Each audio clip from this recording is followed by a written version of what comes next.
नमो भगवते वासुदेवाय। आप सभी भक्तों का दिन शुभ और मंगलमय हो। भक्तों, आज का दिन अत्यंत पावन है। मार्गशीर्ष मास की उत्पन्ना एकादशी वह तिथि जब स्वयं धर्म की पुत्री एकादशी देवी का जन्म हुआ था और इस दिन भगवान विष्णु की अति प्रिय पत्नी माता तुलसी का पूजन भी अत्यंत फलदायी माना गया है। जो भक्त आज के दिन तुलसी माता की कथा श्रद्धा से सुनते हैं उन्हें वैकुंठ धाम की प्राप्ति होती है और समस्त पाप, कलेश, रोग, दुख सब नष्ट हो जाते हैं, क्योंकि तुलसी माता भगवान विष्णु के हृदय में विराजमान है और एकादशी व्रत भगवान विष्णु को अत्यंत प्रिय है। इसलिए आज हम सुनेंगे विष्णु प्रिय तुलसी माता की पवित्र कथा।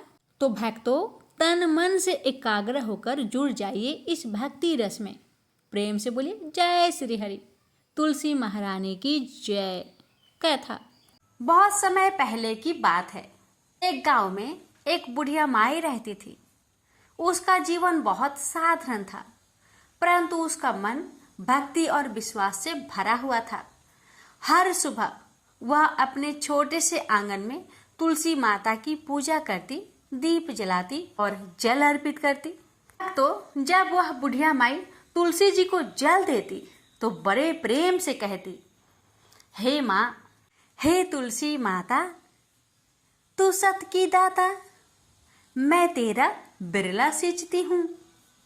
मुझे बहू दे, पीतांबर की धोती दे, मीठा मीठा घास दे, बैकुंठ का वास दे, चटक की चाल दे, पटक की मौत दे, चंदन का काठ दे, रानी सा राज दे, दाल भात का भोजन दे, 11 की मौत दे और कृष्ण जी की कांधा दे।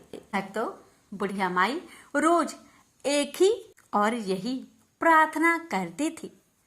तुलसी माता ने यह सुनकर सोचना शुरू किया कि बाकी सब वरदान तो मैं इस माई को किसी न किसी रूप में पूरी कर ही सकती हूँ, परंतु कृष्ण जी का कंधा मैं कहाँ से लाऊं? यह तो मेरी शक्ति से परे है। भक्तों, जैसे माँ अपने बच्चों की चिंता फिक्र करती है, अब वैसे ही देखिए माँ तुलसी भी उस बूढ़ी माई के लिए चिंता फिक्र कर रही है और इतना सोच रही है उस बूढ़ी माई के बारे में जिस स्वयं माँ तुलसी ही सूखने लगी। भक्तों, इसी को कहते हैं माँ। तो आगे की कथा ये है कि धीरे धीरे तुलसी माता सूखने लगी। भगवान श्री कृष्ण ने यह जब देखा तो पूछा, हे तुलसी, तुम क्यों सूख रही हो? तब तुलसी माता बोली, प्रभु, एक बुढ़िया माई रोज मुझे सींचने आती है और यही कहकर जाती है कि मुझे बहू दो, बैकुंठ दो, राज दो और अंत समय में कृष्ण का कंधा दो।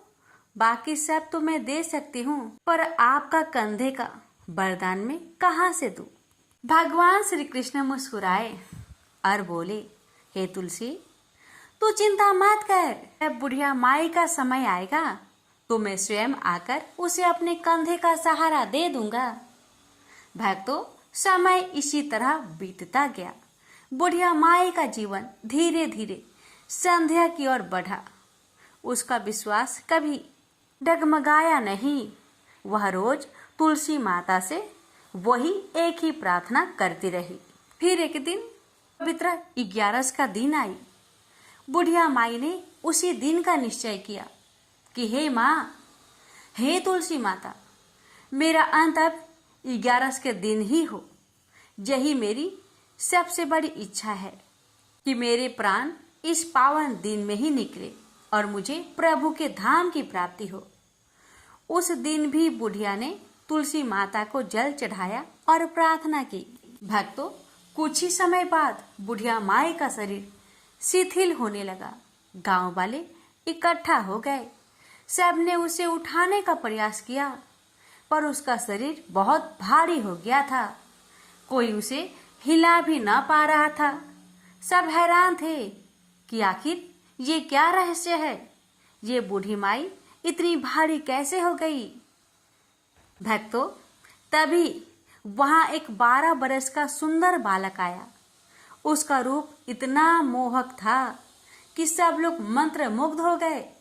बालक ने धीरे से कहा, अगर आप लोग मुझे इजाजत दे तो मैं इसके कान में कुछ कहूंगा तो ये बूढ़ी माई हल्की हो जाएगी। गांव वाले मान गए। बालक बुढ़िया माई के कान के पास जाके झुक गया और धीरे से बोला, बुढ़िया माई मन की निकाल ले, पीतांबर की धोती ले, मीठा मीठा गास ले, बैकुंठ का बास ले, चटक की चाल ले, पतक की मौत ले, कृष्ण जी का कंधा ले। जैसे ही यह वचन बुढ़िया माई के कानों में पहुंची, उसका शरीर हल्का हो गया। सब लोग हैरान हो गए। तभी वह दिव्य बालक अपना असली रूप प्रकट करता है। वह कोई और नहीं, स्वयं भगवान श्री कृष्ण थे। भगवान ने बूढ़ी माई को अपने कंधे का सहारा दिया और उसे बैकुंठ के धाम ले गए। गांव वाले यह दृश्य देखकर गदगद हो उठे। सबने मिलकर कहा, धन्य है बुढ़िया माई की भक्ति, धन्य है माँ तुलसी की कृपा। भक्तों, इस प्रकार एकादशी के दिन बुढ़िया माई को परम गति मिली। तुलसी माता और श्री कृष्ण भगवान ने दोनों ने उसकी भक्ति का मान रखा।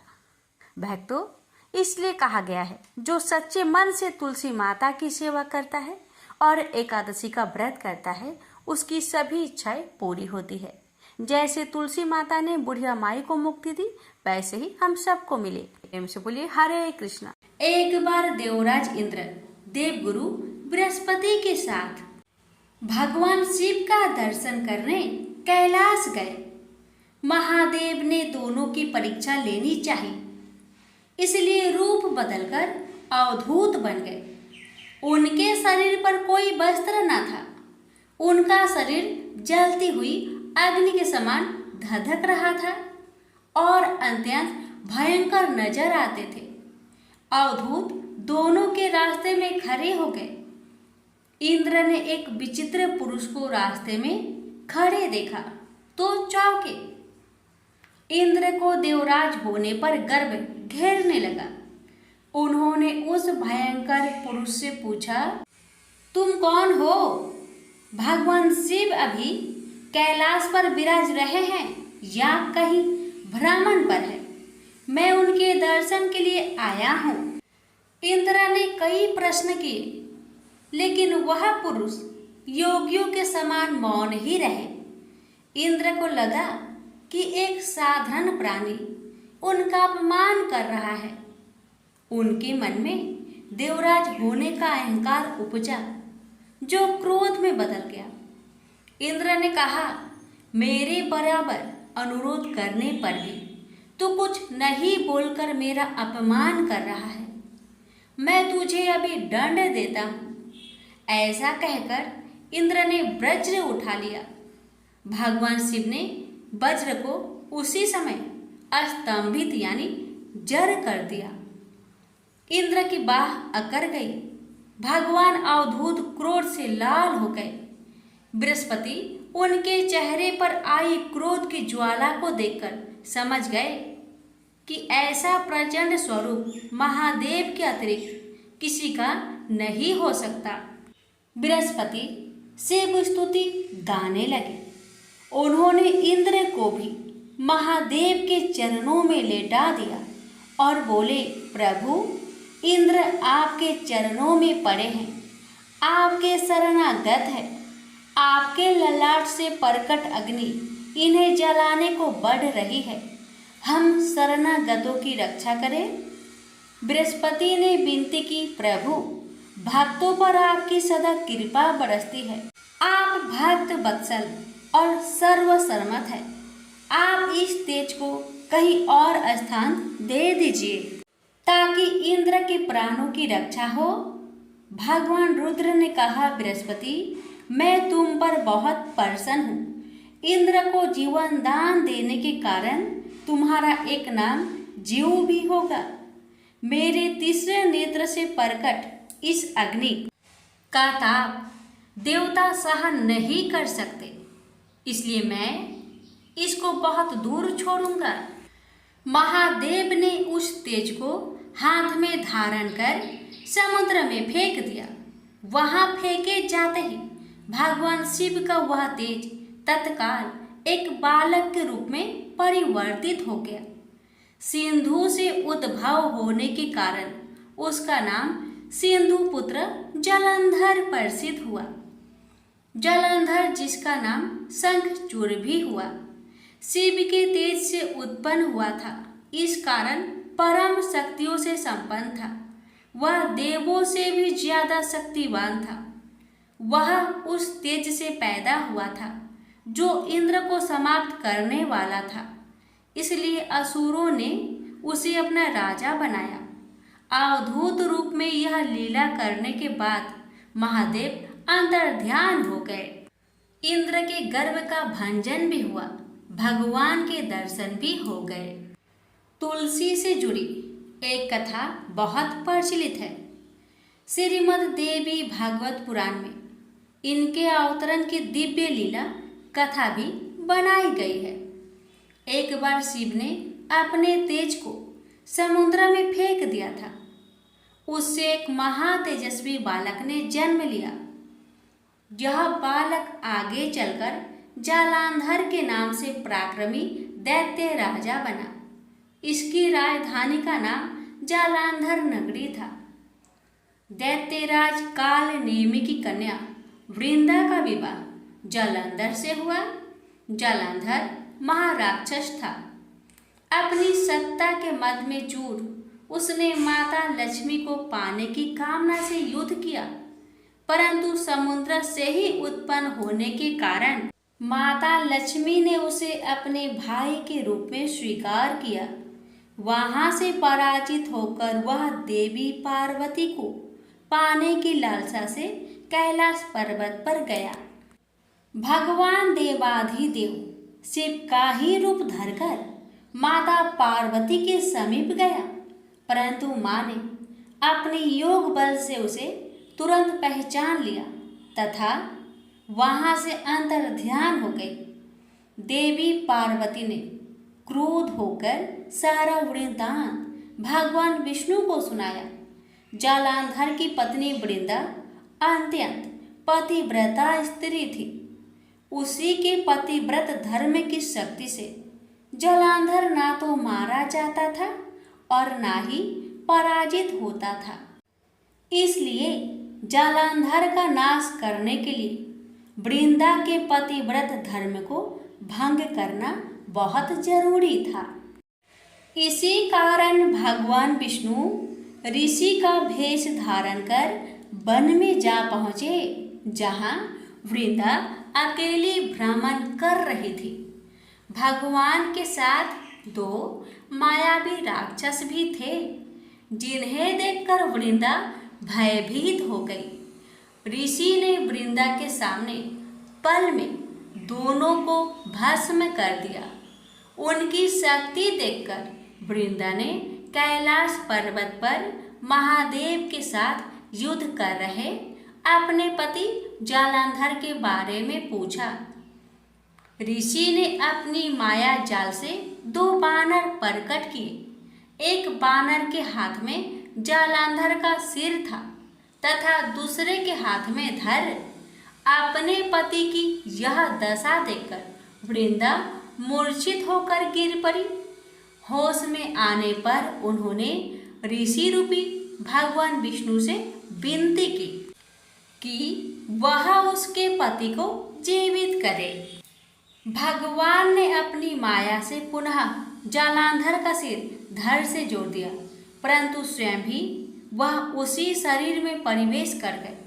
वृंदा को इस छल का जरा आभास न हुआ। जालंधर बने भगवान के साथ वृंदा पतिव्रता का व्यवहार करने लगी, जिससे उसका अस्तित्व भंग हो गया।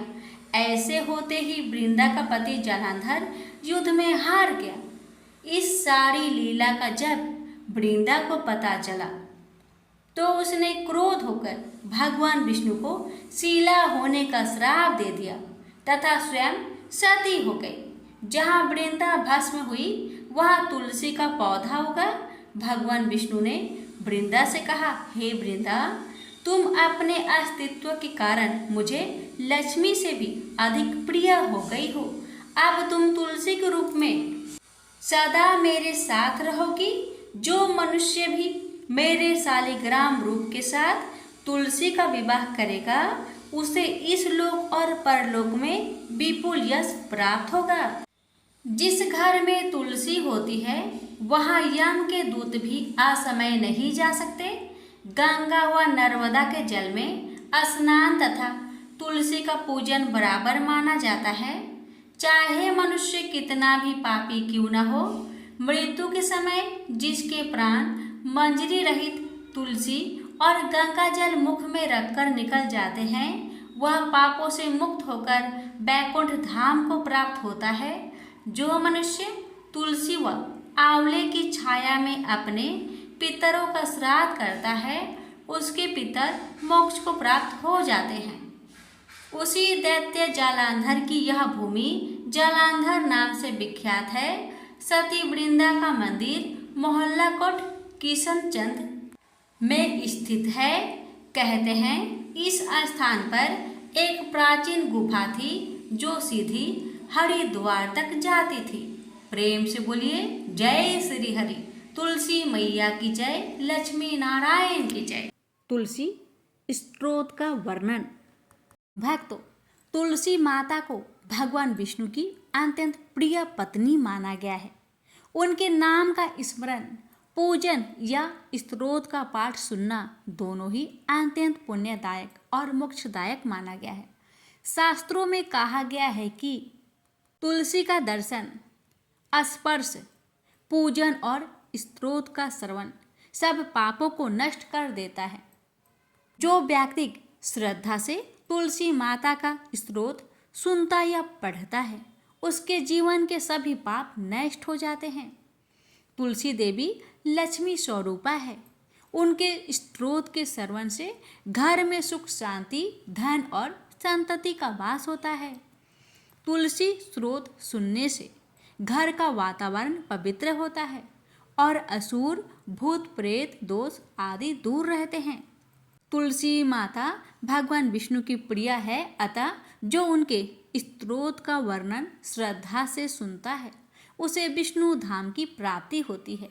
यदि किसी व्रत जैसे एकादशी, द्वादशी या पूर्णिमा के दिन तुलसी स्तोत्र का पाठ का श्रवण किया जाए तो उस दिन के सभी व्रत का फल कई गुना बढ़ जाता है। तुलसी माता के स्तोत्र से मन में भगवान के प्रति प्रेम और शांति का भाव बढ़ता है। जो व्यक्ति तुलसी माता का स्तोत्र प्रतिदिन सुनता या पढ़ता है उसके जीवन से रोग दूर रहते हैं और दीर्घायु का आशीर्वाद प्राप्त होता है। जो व्यक्ति या जो भक्त तुलसी स्तोत्र का श्रवण करता है उसके जन्म जन्म के दुख मिट जाते हैं, क्योंकि तुलसी माता भक्तों को सदा सुख देने वाली है। तो आइए श्री हरि लक्ष्मी नारायण भगवान की चरण कमलों का ध्यान करते हुए शुरू करते हैं तुलसी स्तोत्र का वर्णन।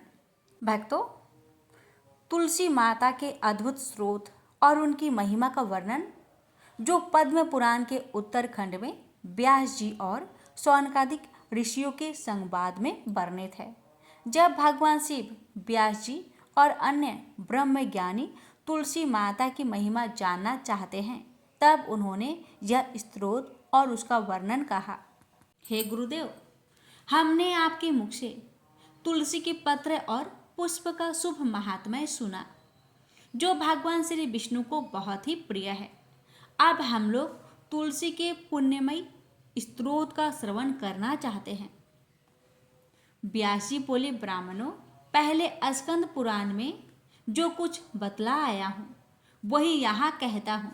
सनातन मुनि के शिष्य कठोर व्रत का पालन करने वाले थे। उन सबों ने एक दिन अपने गुरु को प्रणाम करके परम पुण्य और हित की बात पूछी।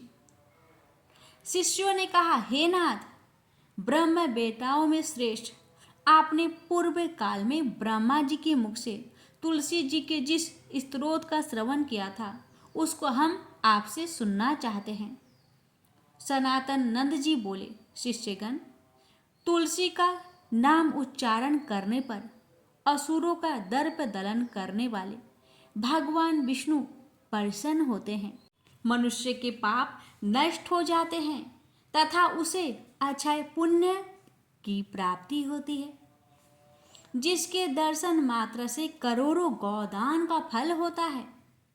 उस तुलसी का पूजन और वंदन लोग क्यों ना करें। कलयुग के संसार में वे मनुष्य धन हैं जिनके घर में सालग्राम शिला का पूजन संपन्न करने के लिए प्रतिदिन तुलसी का वृक्ष भूतल पर लहलहाता रहता है। जो कलयुग में भगवान श्री केशव की पूजा के लिए पृथ्वी पर तुलसी का वृक्ष लगाते हैं, उन पर यदि यमराज अपने किंकारों सहित रुष्ट हो जाए तो भी वे उनका क्या कर सकते हैं। तुलसी, तुम अमृत से उत्पन्न हो और केशव को सदा ही प्रिय हो। कल्याणी, मैं भगवान की पूजा के लिए तुम्हारे पत्तों को चुनता हूँ। तुम मेरे लिए वरदायिनी बनो। तुम्हारे श्री अंग से उत्पन्न होने वाले पत्र और मंजरियों द्वारा मैं सदा ही जिस प्रकार श्री हरि का पूजन कर सकूं वैसा उपाय करो। पवित्रांगिनी तुलसी, तुम कली मल का नाश करने वाली हो। इस भाव के मंत्रों से जो तुलसी दल को चुनकर उनसे भगवान वासुदेव का पूजन करता है, उसकी पूजा का करोड़ों गुना फल होता है। देवेश्वरी, बड़े बड़े देवता भी तुम्हारे प्रभाव का गायन करते हैं। मुनि, सिद्ध, गंधर्व, पाताल निवासी, साक्षात नागराज, शेष तथा संपूर्ण देवता भी तुम्हारे प्रभाव को नहीं जानते। केवल भगवान श्री विष्णु ही तुम्हारी महिमा को पूर्ण रूप से जानते हैं। जिस समय क्षीर समुद्र के मंथन का उद्योग प्रारंभ हुआ था, उस समय श्री विष्णु के आनंद दांश से तुम्हारा प्रादुर्भाव हुआ था। पूर्व काल में श्री हरि ने तुम्हें अपने मस्तक पर धारण किया था। देवी, उस समय श्री विष्णु के शरीर का संपर्क पाकर तुम परम पवित्र हो गई थी। तुलसी, मैं तुम्हें प्रणाम करता हूँ। तुम्हारे श्री अंग से उत्पन्न पत्रों द्वारा जिस प्रकार श्री हरि की पूजा कर सकूं, ऐसी कृपा करो जिससे मैं निर्विघ्नता पूर्वक परम गति को प्राप्त हूँ। साक्षात श्री कृष्ण ने तुम्हें गोमती तट पर लगाया और बढ़ाया था। वृंदावन में विचरते समय उन्होंने संपूर्ण जगत और गोपियों के हित के लिए तुलसी का सेवन किया। जगत प्रिया तुलसी, पूर्व काल में वशिष्ठ जी के कथा अनुसार श्री रामचंद्र जी ने भी राक्षसों का वध करने के उद्देश्य से सरयू तट पर तुम्हें लगाया था। तुलसी देवी, मैं तुम्हें प्रणाम करता हूँ। श्री रामचंद्र जी से वियोग हो जाने पर अशोक वाटिका में रहते हुए जनक किशोरी सीता ने तुम्हारा ही ध्यान किया था, जिससे उन्हें पुनः अपने प्रियतम का समागम प्राप्त हुआ। पूर्व काल में हिमालय पर्वत पर भगवान शंकर की प्राप्ति के लिए पार्वती देवी ने तुम्हें लगाया और अपनी अभीष्ट सिद्धि के लिए तुम्हारा सेवन किया था। तुलसी देवी, मैं तुम्हें नमस्कार करता हूँ। संपूर्ण देवंगनाओं और किन्नरों ने भी दुख स्वप्न का नाश करने के लिए नंद वन में तुम्हारा सेवन किया था। देवी, तुम्हें मेरा नमस्कार है। धर्मारण्य गायों में साक्षात पितरों ने तुलसी का सेवन किया था। दंडकारण्य में परम पवित्र तुलसी का वृक्ष लगाया तथा लक्ष्मण और सीता ने भी बड़ी भक्ति के साथ उसे पोसा था। जिस प्रकार शास्त्रों में गंगा जी को त्रिभुवन व्यापिनी कहा गया है, उसी प्रकार तुलसी देवी भी संपूर्ण चराचर जगत में दृष्टिगोचर होती है। तुलसी का ग्रहण करके मनुष्य पापों से मुक्त हो जाता है। और तो और मुनीश्वरों, तुलसी के सेवन से ब्रह्म हत्या भी दूर हो जाती है। तुलसी जी के पत्ते से टपकता हुआ जल जो अपने सिर पर धारण करता है, उसे गंगा स्नान और 10 गौदान फल का प्राप्त होता है। हे देवी मुझ पर प्रसन्न हो, देवेश्वरी हरिप्रिय मुझ पर प्रसन्न हो जाओ। क्षीर सागर के मंथन से प्रकट हुई तुलसी देवी, मैं तुम्हें प्रणाम करता हूँ। द्वादशी की रात्रि में जागरण करके जो इस तुलसी स्तोत्र का पाठ करता है, भगवान श्री विष्णु उसके 32 अपराध क्षमा करते हैं। बाल्यावस्था, कुमार अवस्था, जवानी और बुढ़ापे में जितने पाप किए होते हैं वे सब तुलसी स्तोत्र के पाठ से नष्ट हो जाते हैं। तुलसी के स्तोत्र से संतुष्ट होकर भगवान सुख और अभ्युदय प्रदान करते हैं। जिस घर में तुलसी का स्तोत्र लिखा हुआ विद्यमान रहता है, उसका कभी अशुभ नहीं होता, उसका सब कुछ मंगलमय होता है, किंचित भी अमंगल नहीं होता, उसके लिए सदा सुकाल रहता है। वह घर प्रचुर धन्य धान्य से भरा रहता है।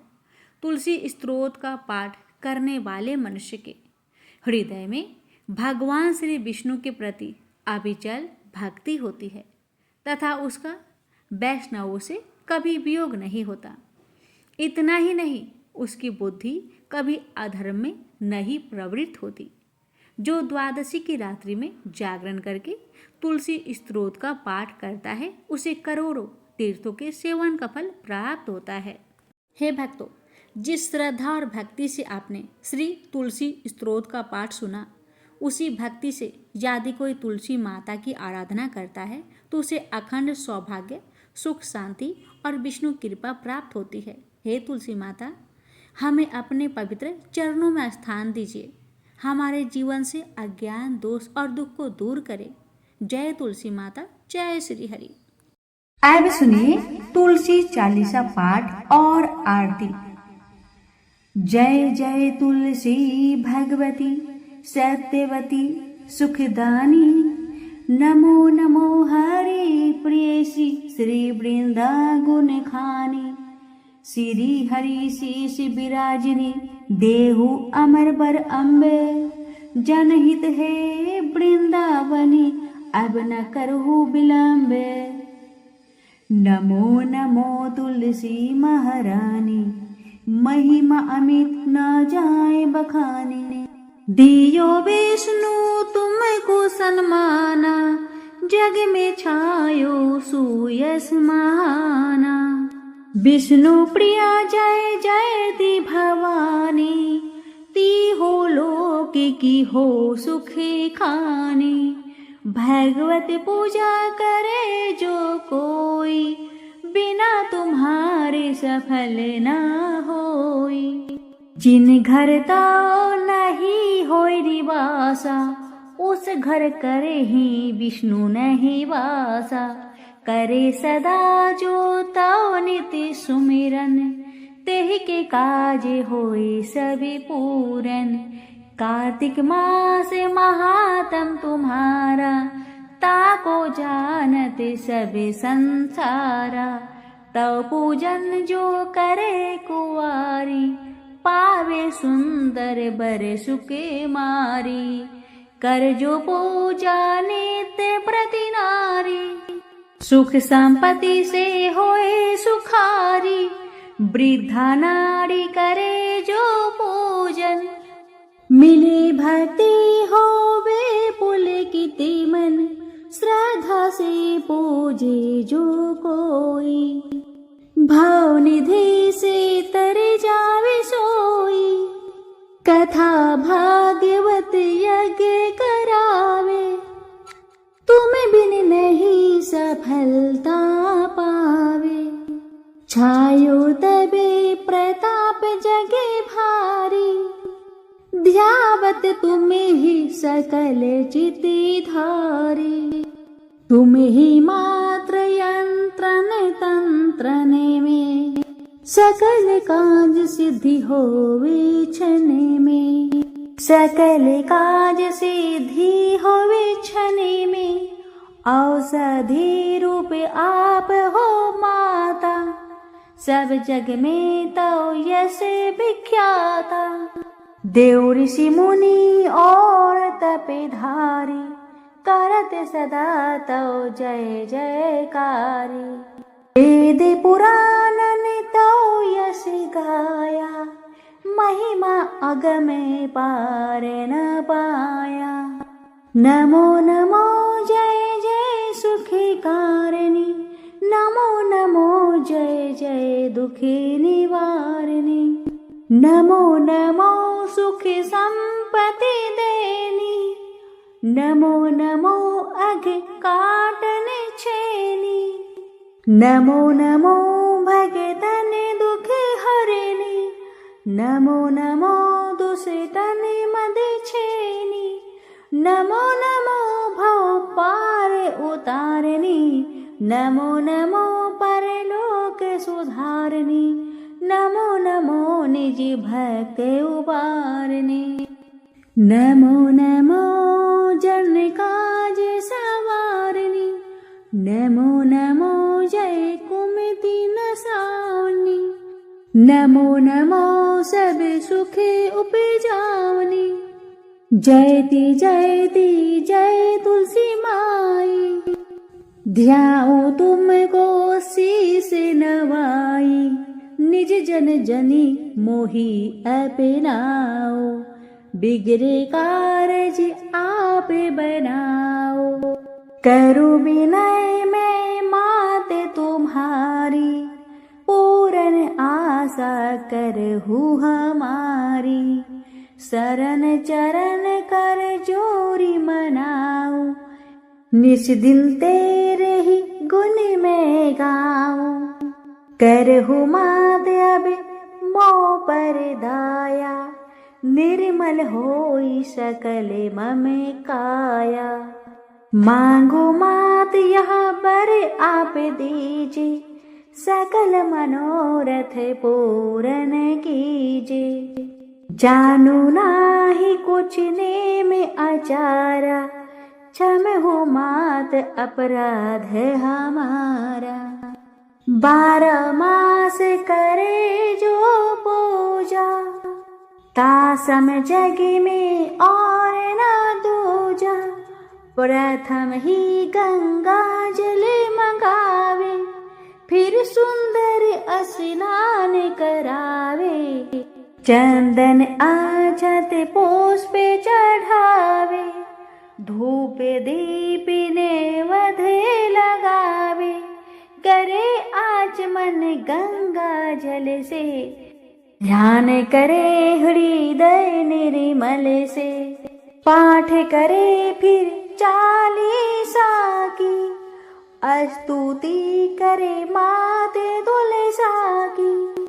जह विधि पूजा करे हमेशा, ताके तन नहीं रहे कलेशा। करे मास कार्तिक का साधन, शोभे नीत पवित्र सिद्ध हुई जाहि। है यह कथा महासुखदाई, पढ़े सुने सो भव तर जाई। जह श्री तुलसी चालीसा, पाठ करे जो कोई।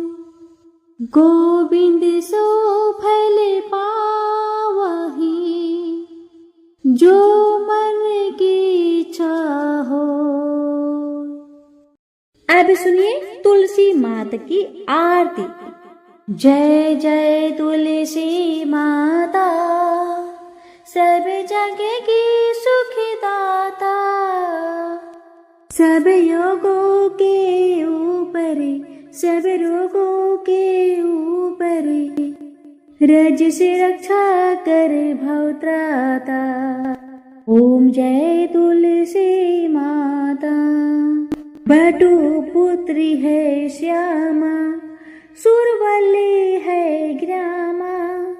मैया सुरवल्ली है ग्रामा। विष्णु प्रिय जो नर तुमको सेवे, विष्णु प्रिय जो नर तुमको सेवे, सो नर तर जाता। मैया जय तुलसी माता।